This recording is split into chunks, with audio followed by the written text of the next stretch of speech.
Je m'appelle Jeanne Josette Compara-Vergne et je suis née le 6 février 1930 à Langon, en Gironde. En 1939, j'avais 9 ans lorsque la guerre a été déclarée. Nous habitions Langon, en zone occupée. Mon père, Roger Vergne, a été mobilisé à Fismes, dans le nord de la France, pendant 6 mois.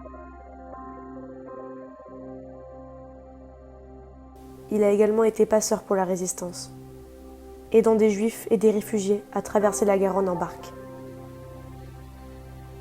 Un jour, une femme avec 2 enfants a voulu le payer.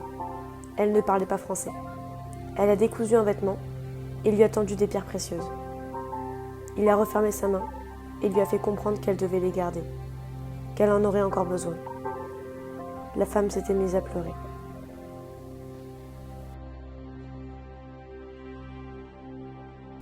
Mon grand-père avait loué un jardin potager pas très loin de chez nous. C'était au château de Garros, avec un grillage de 2 mètres de haut. Le camp des Allemands était derrière. Avec ma camarade, un jour, j'ai décidé d'aller escalader et d'aller voir ce qu'il y avait de l'autre côté. On a entendu des bruits de bottes.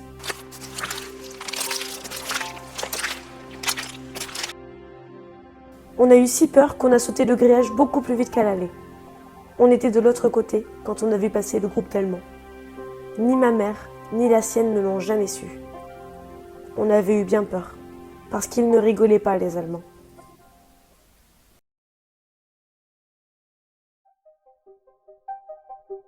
En mai 1944, mon père était parti à vélo pour Rignos. Est arrivé un de ses amis, M. Vergniaud, en disant « Roger a été arrêté à Oros. Avez-vous des armes? Il faut vous en débarrasser tout de suite. » Ma mère est allée dans la chambre. Elle a trouvé le revolver de mon père, qu'il avait oublié. Peu après, 4 Allemands sont arrivés en voiture. Ils sont entrés dans la maison et ont commencé à perquisitionner. Ma mère et moi étions dans la salle à manger. Ma mère m'a dit tout doucement « S'ils nous posent des questions, on ne dit rien, on ne sait rien. » J'ai vu quelque chose tomber. Un revolver. L'Allemand s'est retourné vers nous. Ma mère n'a pas bougé. J'ai donné un petit coup de coude à ma mère pour qu'elle le voie discrètement. Alors elle m'a dit tout doucement entre ses lèvres « C'est le sien ». Il avait fait tomber son revolver pour essayer de nous piéger. Quand ils ont été partis, ma mère m'a dit « On ne change rien à tout ce que nous avons l'habitude de faire. »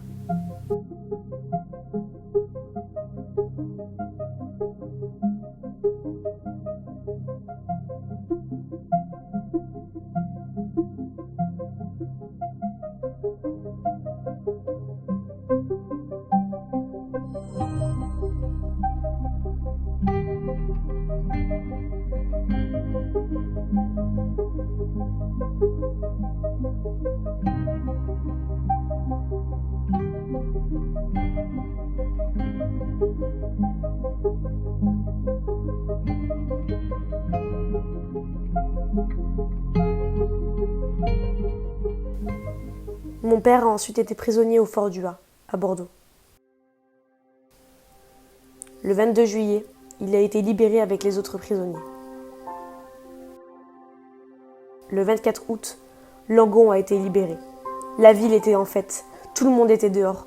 On ne les avait pas tous vus avant pour résister, mais les Langonnais étaient tous là.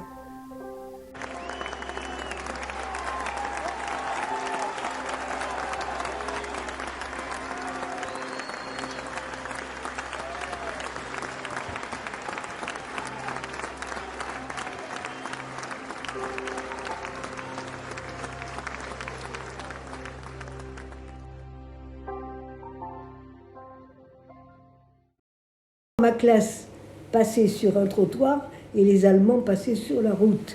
Et alors les Allemands arrivaient en chantant, et alors nous, on essayait de chanter plus fort qu'eux, mais ils avaient des voix plus importantes. Et c'était ce qu'on chantait, c'était une fleur au chapeau, à la bouche une chanson. Un cœur joyeux et sincère, et c'est tout ce qu'il faut à nos filles et garçons pour aller au bout de la terre. Voilà ce qu'on chantait. Et ben, je m'en souviens bien. Je m'en souviens bien de tout ça. Hein. Essaie de trouver l'air Une fleur au chapeau, à la bouche une chanson, un cœur joyeux et sincère. Et c'est tout ce qu'il faut à nous filles et garçons pour aller au bout de la terre. Vous qui nous regardez passer sous le soleil et sous l'orage, peut-être bien que vous pensez que nous avons bien du courage pour ainsi.